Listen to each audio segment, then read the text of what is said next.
Warga Malaysia sedang mengalami panik buying terhadap air mineral dalam kemasan. Dikutip dari The Star, kekacauan itu disebabkan gangguan air di beberapa wilayah. Gangguan ini disebabkan oleh turunnya permukaan air di Sungai Muda secara tiba-tiba yang juga mempengaruhi produksi air olahan di instalasi pengolahan air Sungai Dua. Oleh karena itu, warga merasa perlu memiliki persediaan air yang cukup untuk bertahan hidup dan menjaga kebersihan diri hingga masalah tersebut terselesaikan. Sementara Selangor baru-baru ini dilaporkan juga akan menghadapi gangguan air pada Selasa depan.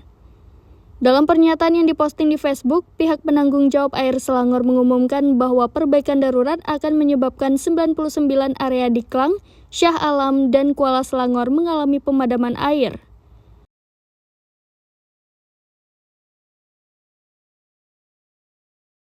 Tingkat bendungan Penang memang terganggu.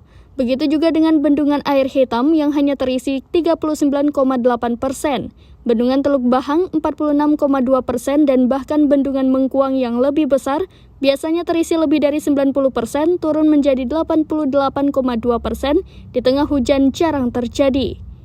Ketua Menteri Chow Kon Yeow menghimbau warga Penang pada hari Minggu untuk menghemat air dan menunjukkan bahwa dalam kasus bendungan Air Hitam, hanya ada cukup air bagi penduduk setempat untuk bertahan 120 hari lagi.